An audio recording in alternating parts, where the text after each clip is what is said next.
فجر عز قد توشى بالسنا صار مجدا في ديار الأتقياء رقة العز بدت ما. Sudah kita jelaskan, ternyata birrul walidain, berbuat baik dan berbakti kepada orang tua itu merupakan amal ibadah yang begitu tinggi kedudukannya di dalam agama kita. Ya qofillah.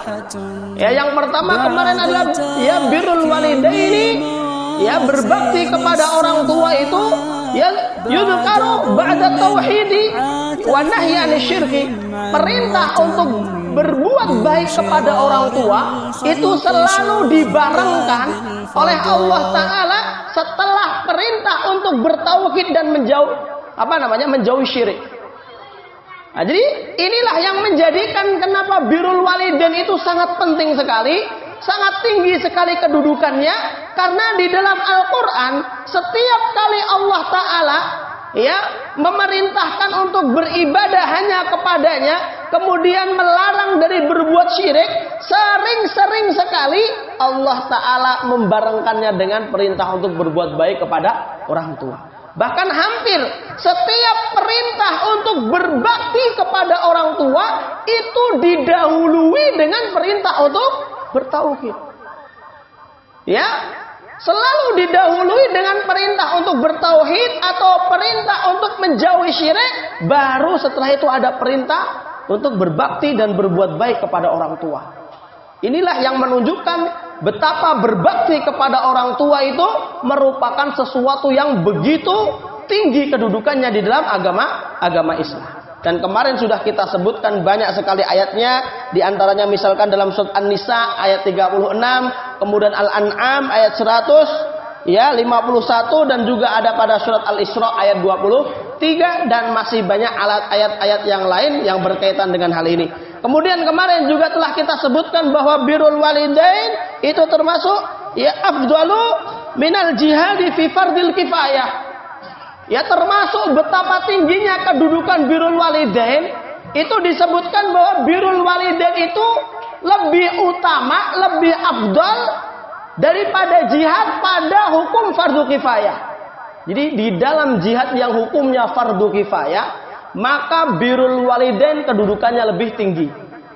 Nah, makanya banyak hadis ya yang menyebutkan ya bagaimana suatu ketika ada salah seorang sahabat, salah seorang laki-laki yang datang kepada Nabi Shallallahu Alaihi Wasallam dan dia meminta izin untuk diikutkan sebuah syariah. Maka Nabi Shallallahu Alaihi Wasallam pun berkata kepadanya, ahayyun walidak, apakah kedua orang tuamu masih hidup? Maka si laki-laki tadi berkata, na'am, ya masih hidup ya Rasulullah. Maka kemudian Rasulullah mengatakan, fafihima fajahid. Kalau seperti itu, pulanglah kamu kepada kedua orang tuamu, maka ya berjihadlah kamu kepada kedua orang tuamu dengan berbakti kepada keduanya.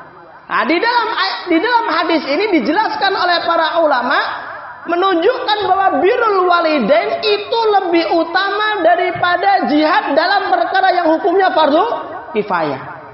Di dalam hukum jihad yang sifatnya fardu kifayah itu birrul walidain menempati kedudukan yang lebih tinggi. Namun beda hukumnya dalam perkara jihad yang hukumnya fardu ain. Dan kemarin sudah sedikit kita jelaskan ya.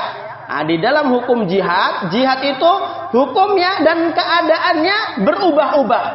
Kadang hukumnya menjadi fardu ain dan kadang hukumnya menjadi fardu kifayah.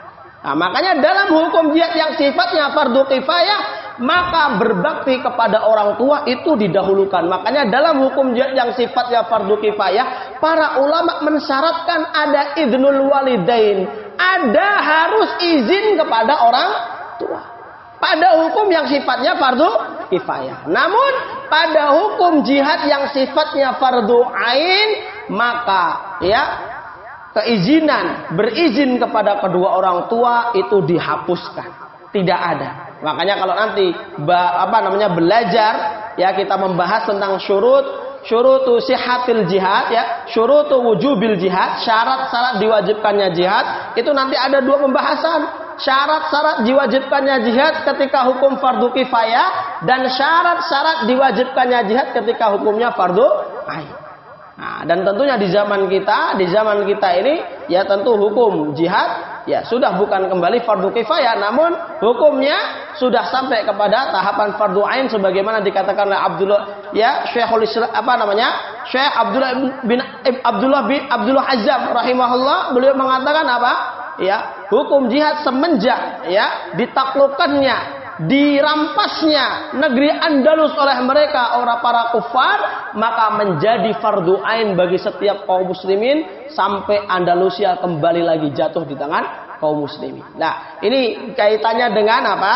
Hukum jihad fardu kifayah dengan birrul walidain. Artinya birrul walidain itu didahulukan ya daripada jihad dalam hukum fardu kifayah. Sehingga tadi dalam jihad yang hukumnya fardu kifayah ada syarat yang harus dipenuhi, yaitu idznul walidain, yaitu izin dari orang tua. Nah, ini juga masih banyak hadis-hadis yang lain yang kalau nanti dibacakan ya.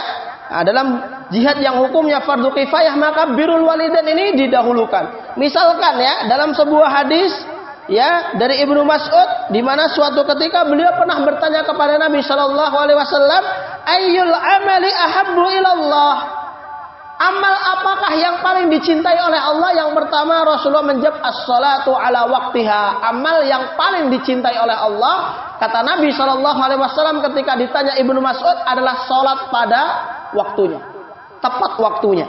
Kemudian summa ayun, kemudian Ibnu Mas'ud bertanya lagi, kemudian amal apa yang kedua yang lebih utama?